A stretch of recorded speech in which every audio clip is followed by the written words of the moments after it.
It was just a regular fishing trip, until a father and son disappeared. The last thing Sarah remembered was the smell of damp earth and gasoline. It clung to the flannel shirt he'd left on the back of the kitchen chair, the one she'd clutched to her face for 3 days straight, inhaling the ghost of him, until her lungs burned and her head swam with the phantom scent of his skin. It was the smell of her husband, Mark, and her son, Leo. It was the smell of a life that had been erased in the time it takes for the sun to dip below the horizon on a placid lake. The police had called it a tragic accident. A boating mishap, that's the phrase they used, sterile and impersonal. A line item on a Tuesday morning report. They'd found the boat first, a 16-foot aluminum craft, drifting aimlessly near the reeds on the far side of Whisper Lake. It was empty. The fishing rods were still in their holders. A half-eaten bag of corn chips was clipped shut on the passenger seat. And a single, muddy boot Leo's, size 9 lay on its side near the silent outboard motor. There was no sign of a struggle, they said. No blood, just an eerie, placid scene that screamed of absence. But Sarah knew. She knew it in the marrow of her bones, in the hollow space that had opened up in her chest, a cavernous void that echoed. With every beat of her heart, it wasn't an accident. It was a theft. Someone had stolen them from her. Plucked them from the world like a hawk snatching rabbits from a field. The first 24 hours were a blur of flashing lights and condescending voices.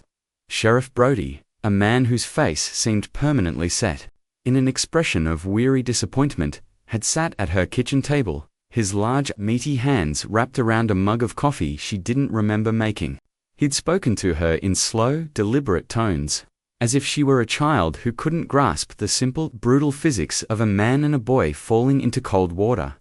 Sometimes, Sarah, he'd said, his voice a low rumble, these things just happen. The lake is deep. The current can be tricky this time of year. She'd just stared at him, the flannel shirt a crumpled ball in her lap. Mark was a swimmer. He was a lifeguard for 5 summers in college. He taught Leo to swim before he could walk. They wouldn't have just drowned, Sheriff. Brody had exchanged a look with his deputy, a young, nervous kid named Peterson, whose eyes darted around the room, avoiding hers. It was a look of pity, of tired resignation. The look of men who had already closed the case in their minds. The water is cold. Ma'am, Peterson had chirped, his voice cracking. Hypothermia can set in fast. It can disorient even the strongest swimmer. Disorient, the word hung in the air, a flimsy veil over a truth she couldn't see but could feel, a malevolent presence just beyond the edge of her vision. She wanted to scream at them, to claw at their placid uniformed faces, to make them understand that Mark and Leo weren't just a statistic, a cautionary tale for summer tourists. They were the axis on which her world turned. The second day was worse.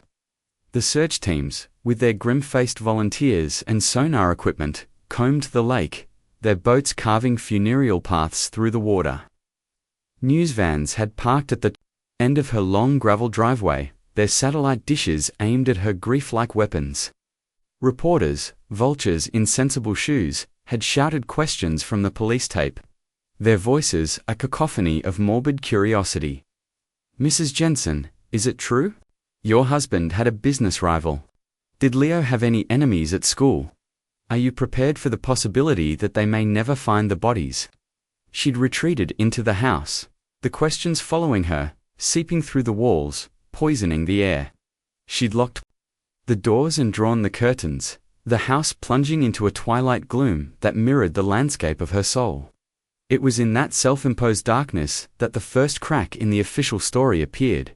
It was a voicemail, a message left on their landline, a device they rarely used, at 6:17 p.m. on the day they disappeared. She'd missed it, her cell phone clutched in her hand as she'd paced the floor, calling Mark's phone over and over, the calls going straight to a voicemail box that was ominously full. She'd pressed the play button on the answering machine. With a trembling finger, her breath catching in her throat. It wasn't Mark's voice. It was Leo's, and he was terrified. The message was short, barely 10 seconds long, and fractured by static and the roar of a boat motor. But his voice was unmistakable, high-pitched with a panic that was visceral. A sound that bypassed her ears and shot straight into her heart. "Mom, it's not him, it's not the boat. It's the wrong dad's on the— Oh God, he's coming back." Then a man's voice, deep and guttural, not Mark's. A single, chilling word.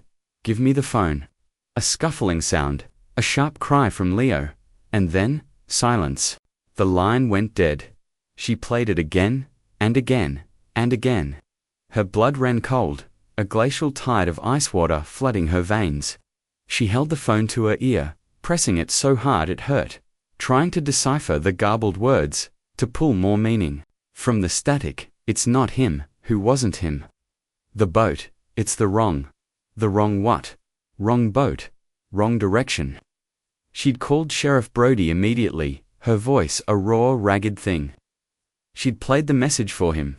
Over the phone, her hand shaking so violently she could barely hold it steady. There was a long pause on the other end of the line. Then, Brody's voice, heavy with a skepticism that felt like a physical blow. "Sarah, are you sure that's what it says? It's very distorted." "Of course, I'm sure," she'd shrieked, the sound tearing from her throat. "It's my son." That's another man's voice at the end. "My husband is not with him." "Now, let's not jump to conclusions," he'd said, his tone infuriatingly calm. "It could be a friend of Mark's. Maybe they met another boat on the lake. The boy could have been playing a prank. A prank." The word was a lit match tossed into the gasoline-soaked tinder of her fear and rage. "A prank. My son is screaming, Sheriff. He sounds terrified. Did you not hear him? I'll send Deputy Peterson over to pick up the machine," he said, his voice flat, dismissive. "We'll have our tech guys take a look at it. Try to get some rest, Sarah." Rest. As if sleep were possible. As if her mind could ever again know a moment's peace. Peterson had arrived an hour later, his face a mask of professional sympathy. He'd placed the answering machine in an evidence bag with the delicate care of a bomb disposal expert, promising they'd be in touch. That was 24 hours ago. 24 hours of silence. 24 hours of her pacing the floors of her empty house. The ghost of her son's terrified voice playing on a loop in her head. Now, on the third night, the moon hangs in the sky like a sliver of bone, casting a pale, sickly light over the lake. The news vans are gone, the search teams have packed up for the night, and an unnatural quiet has descended, broken only by the chirping of crickets and the frantic drumming of her own heart. She stands at the picture window in her living room, the one that looks out over the water, the flannel shirt clutched in her hand. The lake is a sheet of black glass, reflecting the cold, distant stars. It looks peaceful, serene, but it's a lie, it's a grave, and it's keeping its secrets. Her eyes scan the shoreline, a frantic, desperate search for she doesn't know what. A flicker of light, a movement in the trees, something, anything, to break the suffocating stillness, and then she sees it. At first, it's just a pinprick of orange light, far down the coast, near the old abandoned fish cannery. It glows for a moment, then disappears. She blinks, thinking her tired eyes are playing tricks on her. But then it's back, a steady, pulsing glow. Like the ember of a cigarette, a cold dread, sharp and familiar, snakes its way up her spine. The cannery has been deserted for years, a skeletal ruin of rusted metal and broken windows. No one goes there, especially not at night.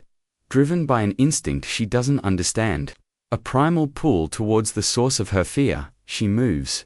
She grabs her car keys from the hook by the door, her movements stiff, robotic. She slips on a pair of running shoes, not bothering to tie the laces. The flannel shirt is still in her hand, a talisman against the encroaching darkness. Her small sedan crunches down the gravel driveway, the headlights cutting a swath through the inky blackness. She turns onto the main road, then onto the winding, unpaved track that leads to the cannery. The road is rutted and overgrown, the branches of pine trees scraping against the car like skeletal fingers. She parks the car 100 yards from the derelict building, the engines ticking loud in the oppressive silence. The orange glow is brighter here, spilling from one of the cannery's shattered windows, painting a lurid dancing light on the crumbling brick wall. Her heart is a wild bird beating against the cage of her ribs. Every instinct is screaming at her to turn back, to drive to the sheriff's office, to hide under her covers and wait for the morning. But the sound of Leo's voice, the raw terror in it, propels her forward. Oh God, he's coming back. She gets out of the car, the night air cold on her skin. The smell is stronger here. Not just damp earth and gasoline, but something else. Something acrid and chemical. The smell of decay. She creeps towards the building, her sneakers silent on the soft pine needles that carpet the ground. The orange light flickers, and for a moment, she sees a silhouette in the window. A man, tall and broad-shouldered. He's moving, his shadow form distorted by the broken glass. She flattens herself against the cold, damp brick of the wall, her breath held tight in her chest. She inches her way towards the window, her body trembling. She has to see. She has to know. She risks a glance, peering through a jagged shard of glass. The scene inside is a tableau from a nightmare. The source of the light is a portable construction lamp, its harsh orange glare illuminating a small, cleared space in the center of the vast, cavernous room. In the middle of the space, two figures are on their knees. Her breath catches in a strangled sob. It's them. It's Mark and Leo. They are bound, their hands tied behind their backs, their faces bruised and swollen. Mark's head is bowed, his dark hair matted with what looks like dried blood. But Leo is looking up, his eyes wide with a terror that she feels in her own soul, a direct transmission of pure, undiluted fear. His gaze is fixed on the man who stands before them. The man has his back to her, but she can see that he's holding something. A long, metal object. A tire iron. He raises it slowly, the metal glinting in the orange light. And then he speaks. His voice is the same one from the voicemail. Deep, guttural. A voice that will haunt her dreams for the rest of her life. You should have taken the deal. Mark, the man says, his voice calm, almost conversational. I gave you a chance. I gave you a way out. But you had to be a hero. Mark doesn't respond. He just sags. A puppet with its strings cut. The man turns his attention to Leo. This is what happens to the sons of heroes, he says, his voice dropping to a sadistic whisper. They pay for their father's mistakes. Sarah's world dissolves into a silent scream. Her mind can't process what her eyes are seeing. It's a movie, a bad dream, it can't be real. But the cold brick against her cheek is real. The smell of rust and rot is real. The sight of the tire iron arcing through the air is real. She wants to run, to scream, to charge in there, but her body is paralyzed. Frozen by a terror so profound it has turned her to stone. She can only watch, a helpless, hidden witness to the final brutal act of a tragedy she is only just beginning to understand. The tire iron connects with a sickening, wet thud. Leo's small body crumples to the floor. And in that moment, as the man turns, his face is illuminated by the harsh, unforgiving light. It's a face she knows. A face she's seen a dozen times, smiling from campaign posters tacked to telephone poles, shaking hands at the county fair, looking out from the local newspaper with an expression of civic pride. It's the face of Sheriff Brody. The world tilts on its axis, the ground falling away beneath her feet. The flannel shirt slips from her numb fingers, landing in a soft heap on the damp earth. The sound that escapes her lips is not human. It's a raw, primal wail of agony and disbelief. A sound that is swallowed by the vast, indifferent darkness of the night. She stumbles backward, her hand flying to her mouth to stifle the sound, her mind shattering into a million pieces. He saw her. In that split second, as he turned, his eyes cold and dead as a shark's, had met hers through the broken pane of glass. There was no recognition, no shock, just a flat, chilling acknowledgement. He had seen her, and he didn't care. The cliffhanger is not just that the sheriff is the killer. It's that he knows she is there, watching. The immediate threat is no longer to her family, but to her. She is the loose end. Her legs, finally obeying a command from the most primitive part of her brain, begin to move. She turns and runs, crashing through the undergrowth, the branches whipping at her face, her lungs on fire. She doesn't know where she's going. She only knows she has to get away. Away from the cannery. Away from the orange light. Away from the face of the man who had sat in her kitchen, drinking her coffee, while her husband and son were bound and waiting to die. The sound of her own ragged breaths fills her ears, punctuated by the snapping of twigs under her feet. She doesn't dare look back. She can feel his presence behind her, a looming shadow that stretches across the forest. She can imagine him walking calmly out of the cannery, his movements unhurried, confident. He knows these woods, he knows this town, and now, he knows her. She bursts out of the woods and onto the dirt track, her car, a dark, silent sanctuary 100 feet away. Hope, a fragile, desperate thing, flickers in her chest. She fumbles for her keys, her fingers clumsy and slick with sweat.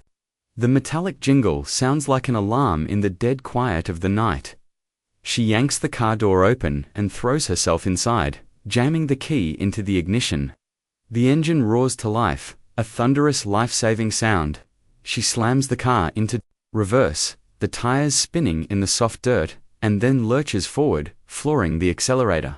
The car fishtails wildly before finding purchase, hurtling down the dark, narrow road dot in the rearview mirror.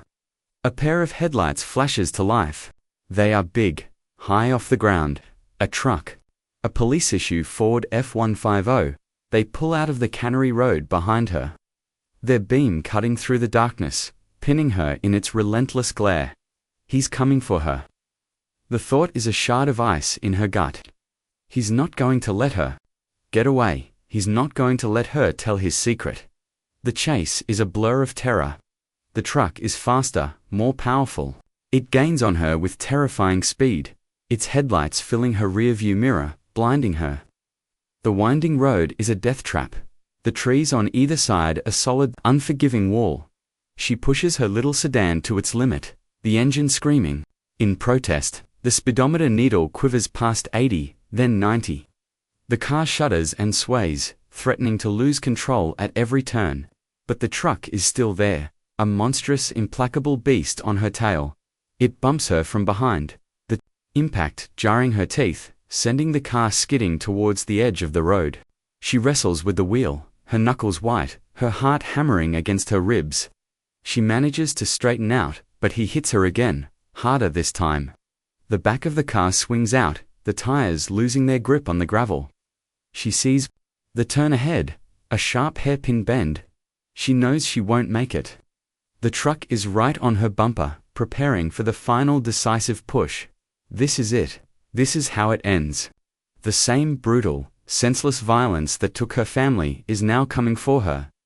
As the truck slams into her for the last time, sending her car spinning into the darkness, her last coherent thought is of the flannel shirt, lying alone on the forest floor, a final forgotten remnant of a life that no longer exists.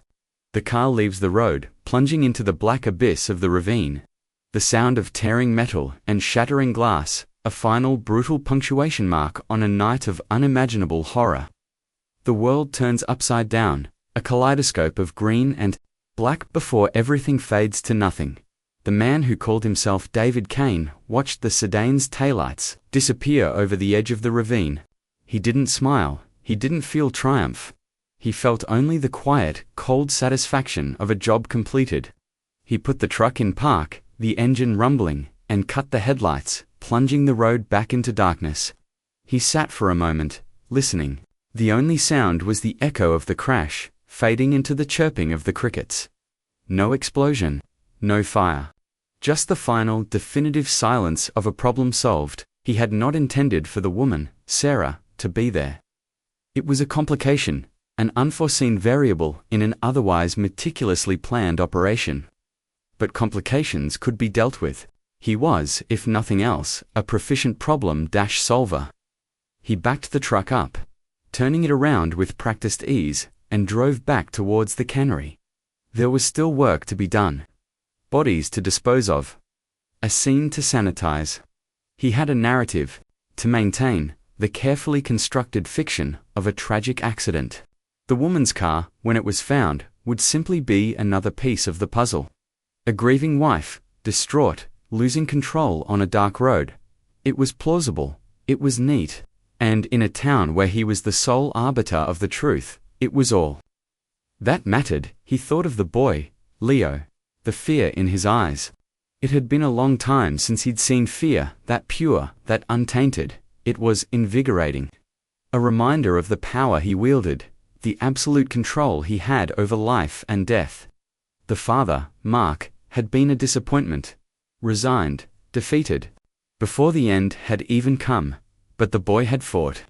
He had tried to use the phone. He had looked at him with a defiance that was almost admirable, almost. David Kane, the man the world knew as Sheriff Brody, was not a monster. He was a pragmatist. He understood that the world was not a place of heroes and villains, of right and wrong. It was a place of predators and prey. And he had long ago decided which he would be. Mark Jensen had stumbled upon a truth he wasn't meant to know. A secret network of money and influence that ran through the veins of this sleepy little town. He had been given a warning, an offer to walk away, to forget what he had seen, but his conscience, that most useless and dangerous of human traits, had refused. And so, he had become prey. It was the law of the jungle, the only law that truly mattered, as he pulled up to the cannery. The orange light, still spilling from its broken windows, he felt a flicker of something that might have been annoyance. The woman, she had seen his face, that was the one loose thread, the one detail that marred the perfection of his plan. He was confident her body would not be found for days, perhaps weeks. But the image of her face, pale and horrified in the split second before she fled, lingered in his mind. It was a small thing, a minor imperfection. But David Kane did not like imperfections. He would have to make sure this one was buried deep, along with all the other secrets the lake and the forest kept for him. He stepped out of the truck and walked back into the cannery, the tire iron, still slick with blood, heavy in his hand. The night was far from over. The hidden witness was not in the ravine. She was not dead. She was hanging, suspended between life and death, in the tangled branches of a massive oak tree, 20 feet down the cliff face. When the car had plunged over the edge, the driver's side door, already damaged from the impacts, had been torn from its hinges. Sarah Jensen, unbelted, had been thrown from the tumbling vehicle, her trajectory a miracle of random physics. She had crashed through a canopy of leaves and branches that had broken her fall, her body coming to rest in a cradle of twisted wood. A broken doll in a thorny nest, she awoke to pain. A searing white-hot agony that radiated from her left leg, which was bent at an unnatural angle, the jagged end of a bone protruding from the torn fabric of her jeans. Her head throbbed, a deep percussive beat that matched the frantic rhythm of her heart. For a moment, she didn't know where she was. There was only darkness, the smell of damp earth, and the sharp, metallic taste of blood in her mouth. Then, it all came rushing back. The cannery, the orange light. Leo's face, wide with terror, the guttural voice of the man who was supposed to protect them, the tire iron, the chase, the headlights in her mirror. A sob, thick and ragged, tore from her throat. Leo Mark, the reality of it crashed down on her with the force of a physical blow. A weight so immense it threatened to extinguish the last flickering embers of her will to live. They were gone, murdered, and she was alone, broken and bleeding in the dark. She tried to move, but the pain in her leg was blinding, a supernova of agony that sent black spots dancing in her vision. She looked down. Below her, the darkness was absolute. She could hear the faint gurgling sound of a creek, and further down, the wreckage of her car. A mangled heap of metal impaled on the rocks dot above her. The lip of the ravine was a stark black line against the stardusted sky. He was up there, Brody. He thought she was dead. He thought he had silenced her. A new feeling, cold and hard and sharp, began to cut through the fog of her grief and pain. It was rage, a pure, undiluted fury that was as potent as any opiate. He would not win. He would not erase them. He would not bury his secret with her body. She had to survive. She had to get out of here. She had to tell someone. She had to make him pay. The thought was a lifeline, a single point of focus in a universe of pain. With a grunt of effort, she reached up, her fingers clawing at the rough bark of the branch. Above her, she had to get back to the road. It was her only chance. Every movement was an exercise in torture. The pain in her leg was a constant, screaming presence. Her arms, scraped and bruised, trembled with the strain. But she kept going, fueled by the image of her son's face, by the memory of her husband's slumped form, by the cold, dead eyes of the man who had taken everything from her. She was no longer just Sarah Jensen, the grieving wife and mother. She was a witness. She was a survivor. And she was a promise. A promise of vengeance whispered into the cold, unforgiving night. He thought he had buried the truth, but the truth was about to climb out of its grave. Mark Jensen wasn't a hero. He was a high school history teacher who liked fishing, bad puns, and the quiet satisfaction of a well-manicured lawn. His life was a collection of small, ordinary pleasures: the smell of coffee in the morning, the weight of his son's head on his shoulder as they watched a movie, the easy, comfortable silence he shared with his wife. He was a man who believed in rules, in order, in the fundamental decency of people. It was a belief system that was about to be systematically, brutally dismantled.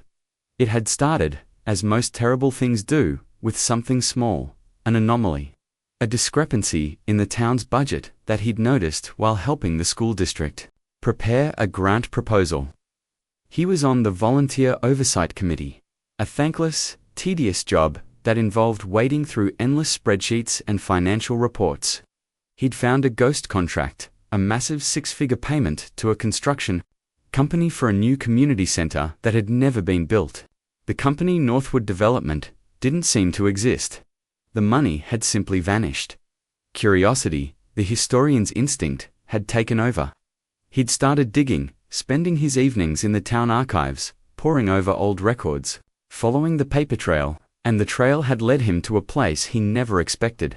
It led him to a network of shell corporations, of laundered money, of kickbacks and bribes that implicated some of the town's most prominent citizens. The mayor, the head of the town council, and at the center of it all, the man who held the town in the palm of his hand, the man who pulled all the strings, Sheriff David Brody. The fishing trip had been an excuse, a way to talk to Leo, to explain that they might have to leave town for a while, that things might be difficult. He hadn't wanted to scare him, but he'd needed his son to understand the gravity of the situation. He'd just finished telling him, the words feeling clumsy and inadequate in the quiet serenity of the lake, when the other boat had appeared. It was Brody's boat, a sleek, powerful vessel that cut through the water with an intimidating grace. Brody had smiled, a wide, friendly grin that didn't reach his eyes. He'd offered them a beer, suggested they raft the boats together for a chat. Mark, his heart pounding, had agreed, trying to appear casual, trying to ignore the cold knot of fear tightening in his stomach. That was when everything had gone wrong. Brody hadn't been alone. Another man, a stranger with a hard, cruel face, had emerged from the cabin of Brody's boat. Before Mark could react, the man had leaped into their small starcraft, a taser in his hand. The world had exploded in a shower of blue sparks and agonizing pain. When he'd woken up, he and Leo were bound on their knees in the derelict shell of the old fish cannery. And Brody was standing over them, his friendly facade stripped away, revealing the cold, reptilian predator beneath. "You should have left it alone, Mark," Brody had said, his voice a low, menacing rumble. "You're a history teacher.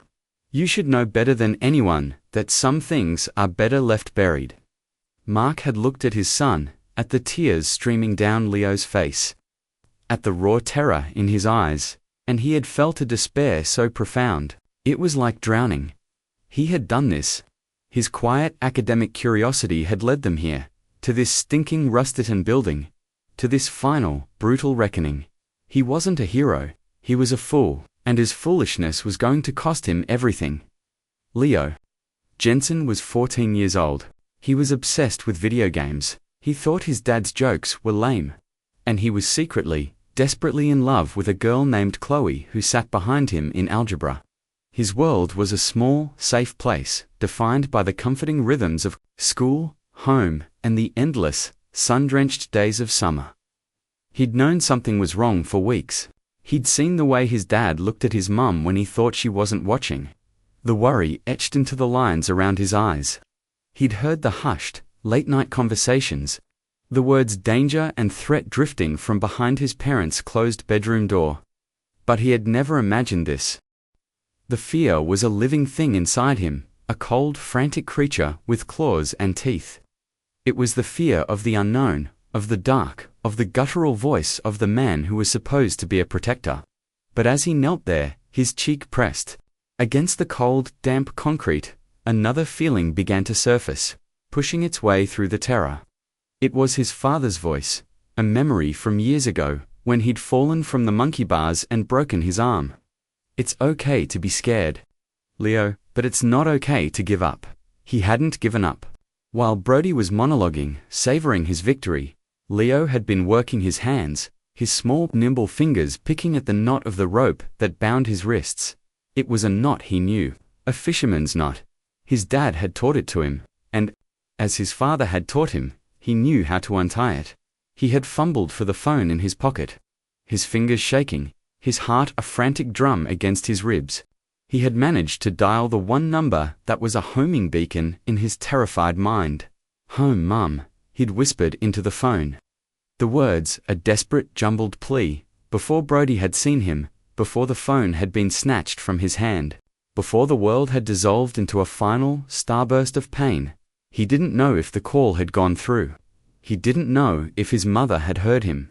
But in that last, defiant act, he had held on to the one thing Brody couldn't take from him, the love for the woman who had given him life, and the hope that she would somehow, someday, know the truth. He was the son of a history teacher, and he had just become a part of it. The hidden witness, the one they didn't know existed, was a man named Arthur Pinter. Arthur was a creature of habit and solitude. He lived in a small ramshackle cabin deep in the woods that bordered the lake. A mile from the old cannery, he was what the townspeople called a recluse, a ghost who was occasionally glimpsed at the general store, buying canned goods and ammunition, his face hidden beneath a grizzled beard and the brim of a filthy baseball cap. What they didn't know was that Arthur was a photographer, not of landscapes or portraits, but of secrets. He had served 2 tours in Afghanistan as a reconnaissance scout, and he had brought the war home with him, not in the form of PTSD, but in the form of a deeply ingrained, unsolved. He trusted no one, and he documented everything. His cabin was a fortress, his windows covered with blackout curtains, his property monitored by a series of motion-activated trail cameras. He spent his nights in a ghillie suit, a silent, unseen observer, his long-lens camera his only companion. He photographed the late-night meetings, the illicit exchanges, the secret lives that unfolded under the cover of darkness in his small, seemingly placid town. He was a collector of truths, a curator of other people's sins. On the night Mark and Leo Jensen disappeared, Arthur Pinter was in his usual spot, a makeshift blind in the branches of a tall pine tree overlooking the abandoned cannery. He had been tracking Brody for months, ever since he'd photographed the sheriff accepting a thick manila envelope from a man in a black Mercedes with state government plates. He had watched it all. He had seen Brody's boat arrive. He had seen Mark and Leo being dragged from their own boat, unconscious. He had seen them taken into the cannery, and he had photographed every moment. The click of his camera's shutter was a silent, deadly counterpoint to the events unfolding below. He had captured the image of Brody, his face contorted in a mask of cold fury. Raising the tire iron, he had captured the look of pure animal terror on the boy's face, and he had captured the arrival of the third man, the one who had helped Brody dispose of the bodies, a man whose face he recognized from the state capitol, a political fixer with a reputation for making problems disappear. But there was one thing he hadn't seen until he'd reviewed the photos later, his hands trembling with a mixture of horror and grim satisfaction.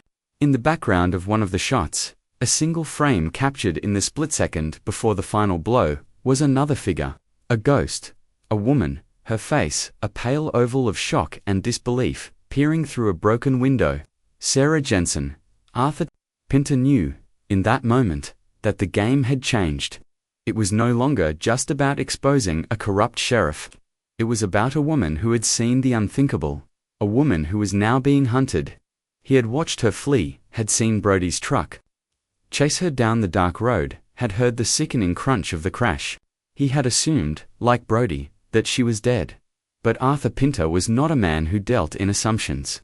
He was a man who dealt in facts. And the fact was, he had a choice to make. He could release the photos, expose the entire conspiracy, and bring the whole rotten structure crashing down. But that would put him in the crosshairs, make him a target. Or, he could wait. He could watch. He could see if the ghost in his photograph was truly a ghost, or if she was something more, or something, perhaps, that he could use. He lowered his camera, the forest silent around him, and for the first time in a long time, felt the thrill of a hunt that was worthy of his skills. The prey was scattered, the predator was confident, and the hidden observer held all the cards. The game was just beginning. The injustice began to curdle, to fester. In the days following the accident, Sheriff Brody performed his role with a chilling, masterful precision. He organized a town-wide memorial service, standing before the grieving community at the edge of the lake.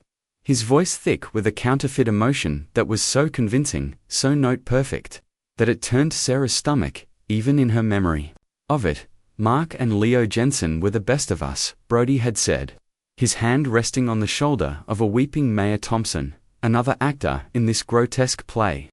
They were family, they were our friends, and this town will not be whole again until we have answers. I promise you, as your sheriff and as your friend, I will not rest until we understand what happened on that water. The crowd had murmured its approval, its gratitude. They had looked at him with trust, with admiration. They saw a leader, a protector, a pillar of strength in a time of tragedy. Sarah, watching the news report from the grimy motel room she'd fled to, 100 miles away, had wanted to smash the television screen. She saw a monster wearing the skin of a man. A wolf preaching to a flock of sheep. The official story, cemented by Brody's performance, was that Sarah, consumed by grief, had suffered a breakdown. Her wrecked car, discovered at the bottom of the ravine 2 days after the memorial, was presented as a suicide attempt. The local paper, owned by a holding company that Mark's research had linked to Brody's network, ran a front-page story with the headline, "Tragedy Compounded, Grieving Wife's Desperate Act." They painted her as unstable, as hysterical. They quoted unnamed friends who spoke of her history of anxiety, of her fragility. They twisted her love for her family into a pathological obsession, her grief into a form of madness. It was a character assassination, swift and brutal and surgically precise. Brody wasn't just covering his tracks. He was erasing her, discrediting the one witness who could burn his world to the ground before she even had a chance to speak. Sarah, her leg now encased in a crude, self-made splint fashioned from a broken branch and strips of her own clothing, had managed to crawl out of the ravine after 2 days of agonizing effort. She had flagged down a trucker on a remote highway. A kind-faced man who had seen the terror in her eyes and hadn't asked too many questions. He had dropped her at this anonymous motel, a place of peeling paint and flickering neon, where she had paid in cash and registered under a false name. Her betrayal felt absolute. The town she had called home, the people she had considered her friends, had turned on her, swallowing the lies that Brody fed them with a placid, unthinking acceptance. She had tried calling her sister, her only living relative, but the conversation had been a nightmare of confusion and fear. "Sarah, oh my God, where are you? The police are looking for you. They said you ran away, that you're not well. Listen to me," Sarah had pleaded, her voice a raw whisper. "It wasn't an accident. Brody killed them. He killed Mark and Leo. I saw him." There had been a long, terrible silence on the other end of the line. Then, her sister's voice, hesitant, laced with a pity that was worse than disbelief. "Sarah, honey, maybe you should turn yourself in. Let them help you. You've been through a trauma." She had hung up, the phone slipping from her trembling hand. There was no one to turn to, no one who would believe her. She was alone, a fugitive from a crime she had witnessed, hunted by the very man who was supposed to enforce the law. The cruelty escalated. Brody, growing bolder, began to use the power of his office to tighten the net around her. He issued a statewide alert, not for a witness to a murder, but for a missing and endangered person. Her face was on the news, on posters in gas stations and post offices. Sarah Jensen, 42, believed to be suffering from extreme emotional distress, may be a danger to herself. If you see this woman, do not approach. Contact your local authorities immediately. He had turned her into a monster. A crazy woman on the run. He had weaponized her grief, using it to isolate her, to ensure that if she did try to speak, her words would be dismissed as the ravings of a lunatic. It was a cage, built of lies and public perception, and it was closing in around her. She watched him on the television, giving a press conference from the steps of the courthouse. He looked directly into the camera, his face a mask of solemn concern. "We are all praying for Sarah's safe return," he said, his voice resonating with a false sincerity that was breathtaking in its audacity. "This community has suffered a terrible loss, and our only hope now is to bring her home and get her the help she so desperately needs." He was talking to her. He knew she was out there, watching. It was a threat, wrapped in the language of concern. A public declaration of his power, his control. "I own this story. I own this town, and I own you. There is nowhere you can run where my voice won't reach, no one you can turn to who won't see you through my eyes." The humiliation was a constant, burning fire in her gut. She was forced to disguise herself, cutting her hair with a pair of rusty scissors in the motel bathroom. Dyeing it a cheap chemical black in the stained sink, she bought clothes from a thrift store, shapeless, anonymous garments that erased her identity. She became a ghost, a shadow moving through the margins of the world. Her every waking moment consumed by a gnawing, ever-present fear. The witness, Arthur Pinter, watched the drama unfold with a detached professional interest. He saw Brody's calculated cruelty, his masterful manipulation of public opinion. He saw Sarah's face on the news, the haunted, hunted look in her eyes. And he saw an opportunity. He had the photographs. He had the proof. He could end it all with a single anonymous email to a national news outlet.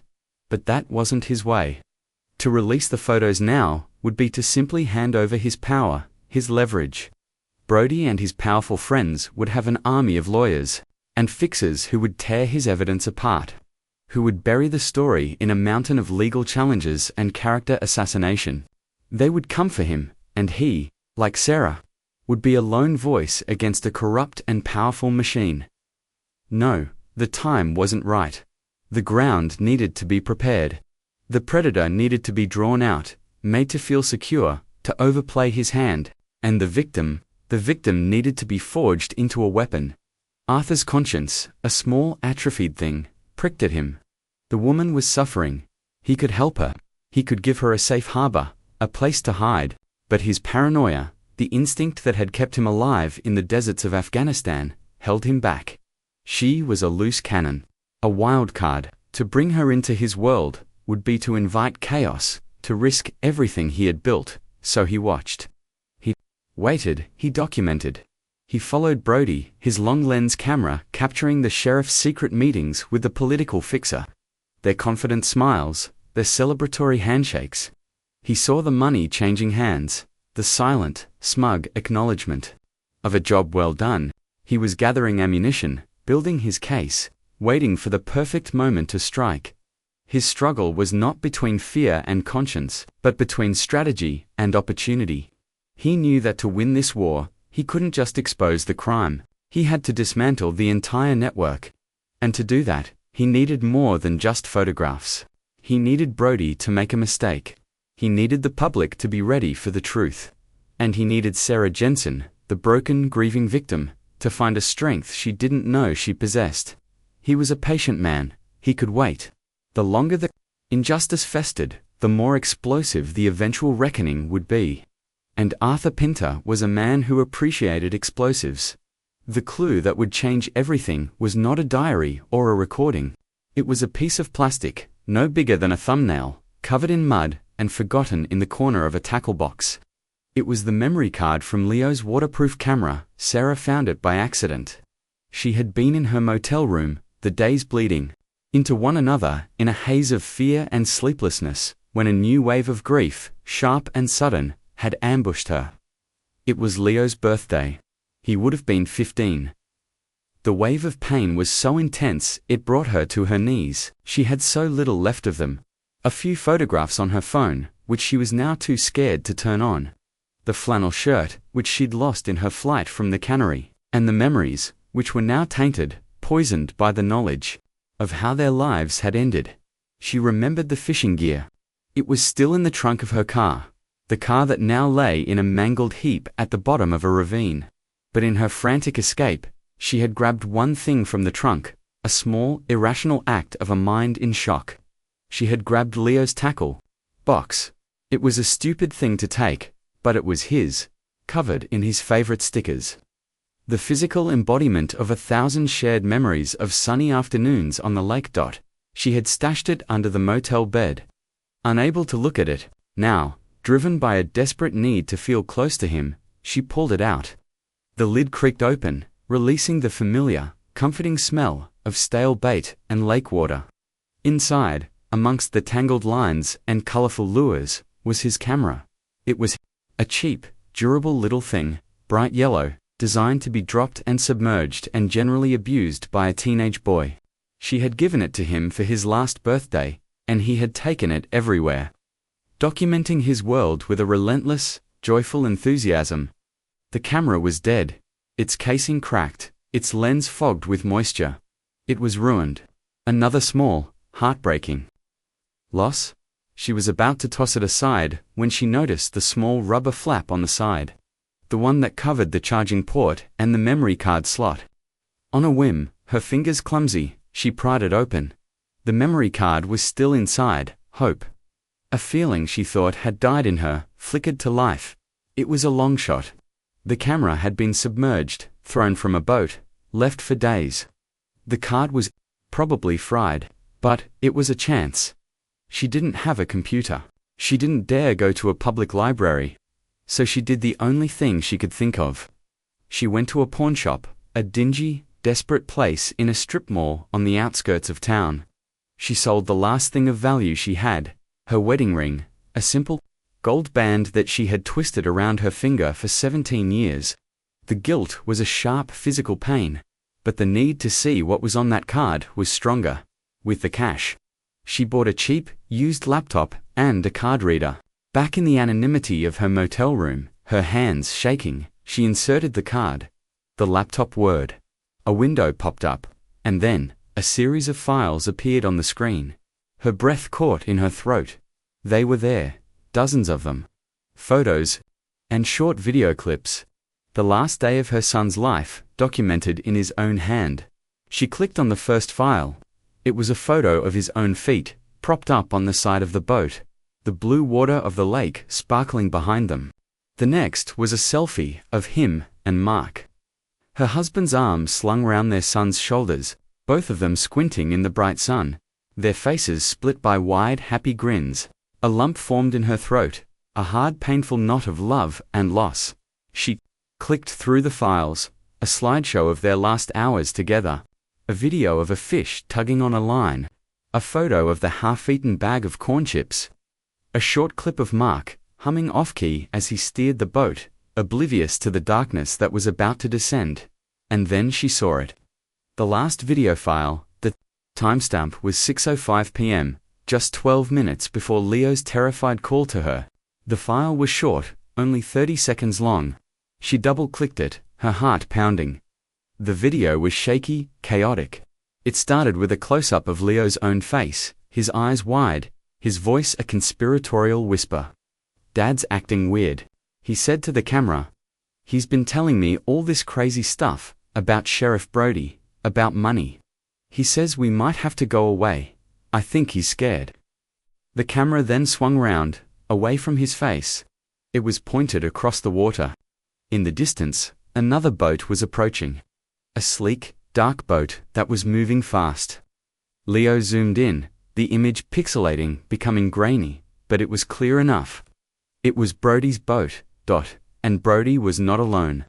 There were two other men with him. One was the hard-faced man she had seen at the cannery.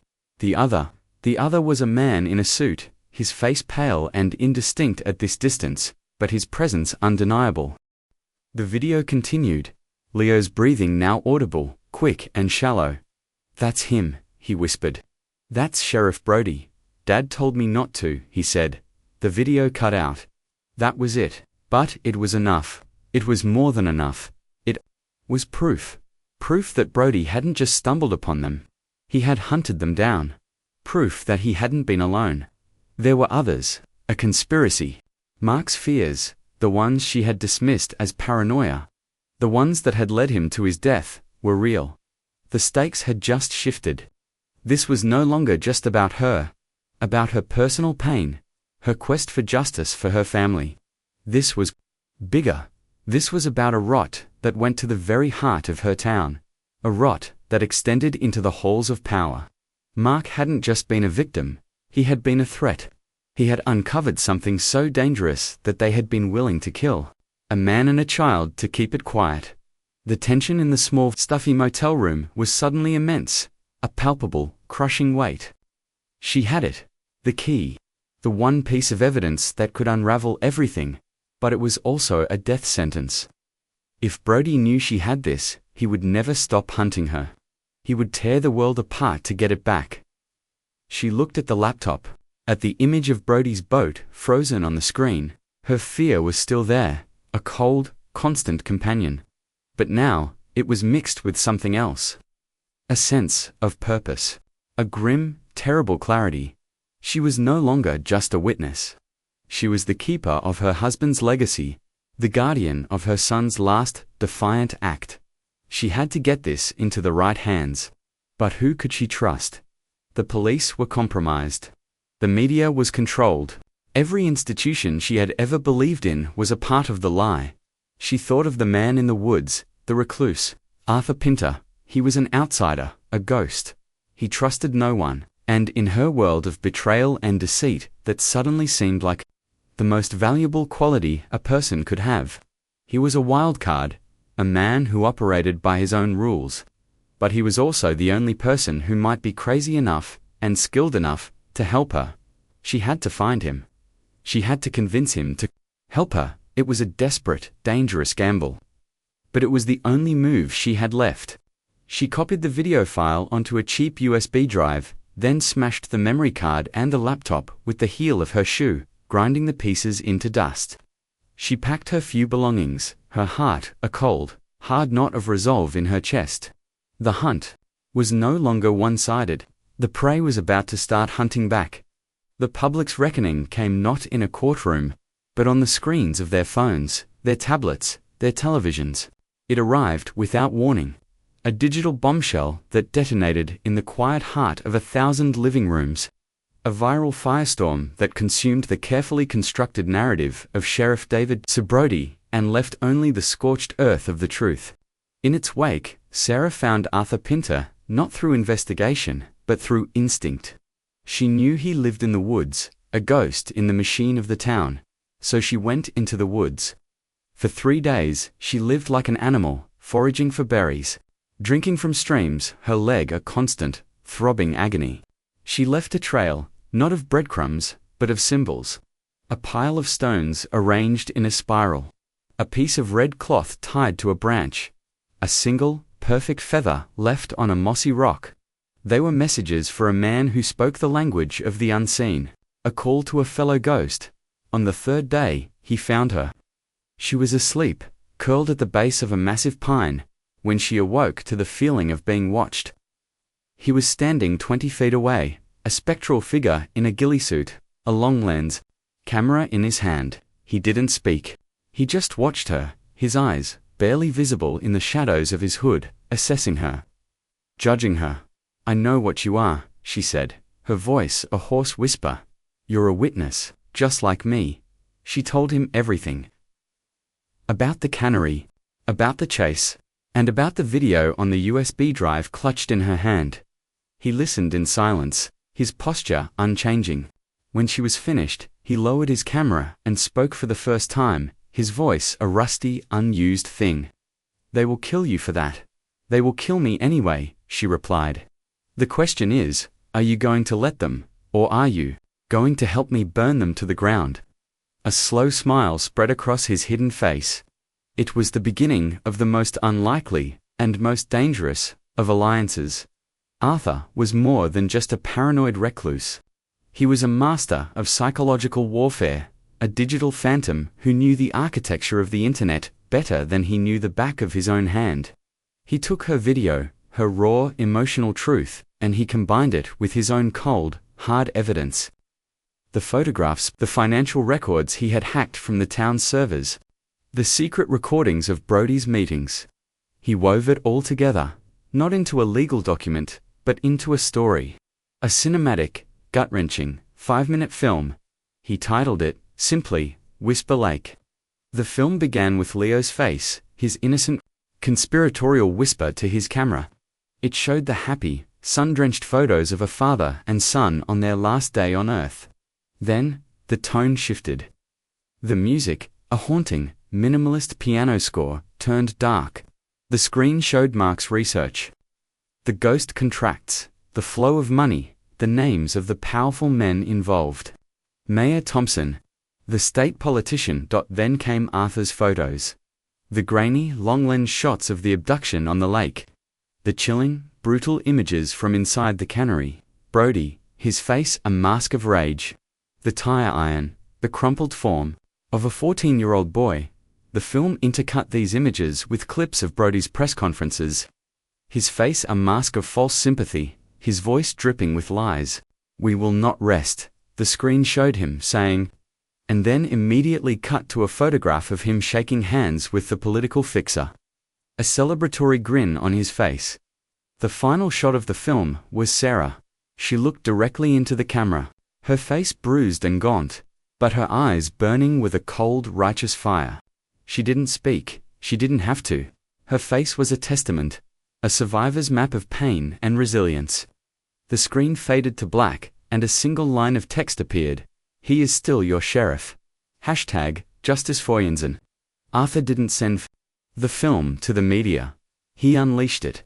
Using a network of proxy servers and hacked social media accounts, he uploaded it simultaneously to every major platform: YouTube, Facebook, Twitter, Instagram, TikTok. He seeded it in local community forums, in parenting groups, in conspiracy theory chat rooms. He sent it to national news bloggers and true crime podcasts. The explosion was instantaneous. Within an hour, #Justice for Jensen was the #1 trending topic in the world. The video was viewed 1 million times, then 10 million, then 100 million. It was a viral supernova. A story so shocking, so emotionally raw, so cinematically perfect in its horror, that it was impossible to look away. People were enraged. They were heartbroken. They were obsessed. The comments section was a torrent of fury and grief. "I have to go wake up my son and hug him," one woman wrote. "That monster is still wearing a badge," another raged. The story transcended news. It became a cultural event, a modern-day public execution by social media. For Sheriff David Brody, the world ended not with a bang, but with the ping of a notification on his phone. He was at a town pancake breakfast, shaking hands and kissing babies. The very picture of civic virtue, when his deputies showed him the video. He watched it, his face straining of color, the half-eaten pancake turning to ash in his mouth. He saw, not just his crime, but his soul, laid bare for the world to see. The faces in the crowd around him, moments before so full of admiration, were now turning to him with expressions of dawning horror and disgust. The fallout was swift and merciless. The state police, their hand forced by the overwhelming public pressure, descended on the town. The FBI, alerted to the interstate financial crimes, arrived in black SUV. The media, who had once been Brody's willing stenographers, now turned on him like a pack of wolves. Their cameras and microphones, a relentless, accusing mob. The arrest was a public spectacle. Brody was led from his office, in handcuffs, his face a mask of disbelief, the jeers and screams of the townspeople he had once ruled ringing in his ears. Mayor Thompson was arrested at his home, trying to flush documents down the toilet. The political fixer was apprehended by federal agents at a golf course in another state. The climax. The true cinematic payoff came a week later. Sarah Jensen, no longer a fugitive, walked up the steps of the town courthouse, not as a suspect, but as a symbol. She was flanked by state investigators, her head held high, her gaze steady. The entire town had turned out, a sea of faces. Their signs now reading, "We believe, Sarah and justice for Mark and Leo." She walked past the spot where Brody had given his lying press conferences, and she stepped up to the bank of microphones. She did not look at the cameras. She looked out at the faces of her community, the people who had doubted her, who had believed the lies. And she saw not judgment, but shame and remorse. "My husband, Mark, was a history teacher," she began, her voice clear and strong, resonating across the silent, packed square. "He believed that the truth, no matter how deep you bury it, will always, eventually, find its way to the light. He died for that belief. My son Leo died because he was the son of a man who refused to be silent in the face of evil." She paused, her gaze sweeping over the crowd. "The men who did this, they didn't just kill my family, they killed your trust, they preyed on your decency. They counted on your silence. Today, that silence is broken." She held up the small, yellow camera. Leo's camera. "This was my son's voice," she said, her voice thick with emotion, but unbroken. "And this," she gestured to the crowd, to the news cameras, to the watching world, "this is his echo." It was a moment of pure, cathartic power. A single broken woman, armed with nothing but the truth and a dead boy's camera, had brought down a corrupt empire. The applause started as a ripple and grew into a thunderous, sustained roar, a wave of collective release, of shared grief, and rage, and, finally, of justice. It was more than an arrest. It was an exorcism. The town, and the world, had been cleansed by fire. The emotional echo of the firestorm lingered long after the embers had cooled. The trials were a formality, a public cataloguing of the scenes Arthur's video had already laid bare. Brody, Thompson, and their co-conspirators were convicted on a raft of charges. From murder and racketeering to obstruction of justice, they would spend the rest of their lives in concrete cages. Their names, now synonymous with a particularly modern form of public disgrace. The town of Whisper Lake became a different kind of tourist destination, a place of pilgrimage for true crime enthusiasts and those who wished to pay their respects at the new, simple memorial that was erected by the water's edge. It was just 2 granite markers, side dash by dash side dot Mark Jensen, a man who sought the truth, Leo Jensen, a boy who spoke it. Sarah did not stay, she couldn't. The lake, the woods, the very streets of the town were haunted for her, every corner holding a ghost. She sold the house and moved to a small, anonymous town on the coast, a place where the air smelled of salt, not gasoline and decay. She lived quietly. She found a job in a library, surrounded by the silent, comforting presence of other people's stories. The rage that had fueled her, that had kept her alive in the ravine and in the dark woods, had subsided, leaving behind a vast, quiet ocean of grief. Some days, the waves were calm, and she could almost feel the warmth of the sun on her face. On other days, a storm would roll in, and the undertow of loss would threaten to pull her under. But she never drowned. She kept 2 things from her old life. The first was Leo's little yellow camera. It sat on her bedside table, a sacred relic. A reminder of the boy who loved video games and bad jokes.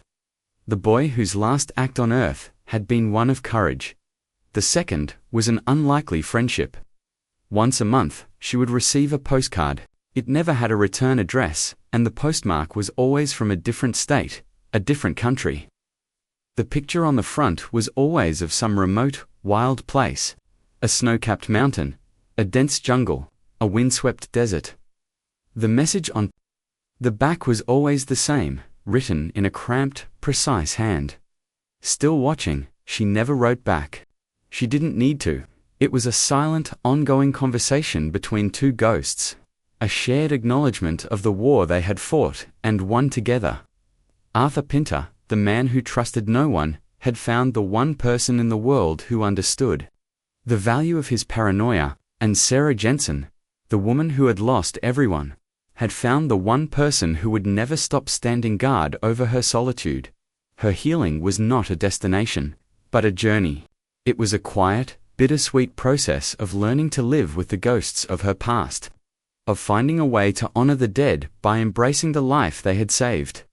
One evening, a year after the trials, she walked along the beach as the sun was setting, painting the sky in hues of orange and purple that reminded her, painfully, of the light from the cannery. But here, it was beautiful.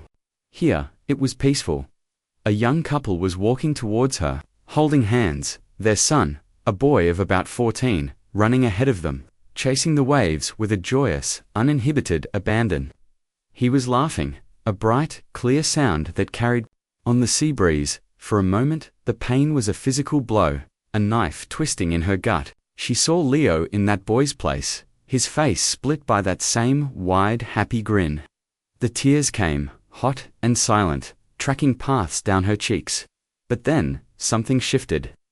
The boy, in his joy, was not a painful reminder of what she had lost. He was a living, breathing testament to what she had fought for. A world where a boy could run on a beach, safe and loved. His future stretching out before him like an endless sun-drenched shore. A world where monsters did not always win. She stopped walking and watched them, a small, sad smile touching her lips. The grief was still there. It would always be there. It was a part of her now, woven into the very fabric of her being. But it was no longer the only thing. Beside it, fragile but persistent, something new was growing. Not happiness, not yet, but something like it. Something like peace. The truth had a cost. An immense, unbearable cost. But as the last sliver of the sun dipped below the horizon, plunging the world into the soft, gentle twilight, Sarah Jensen understood, with a certainty that settled deep in her bones, that the cost of silence would have been infinitely greater. The echo of her son's voice was no longer a scream of terror, but a whisper of hope on the evening tide.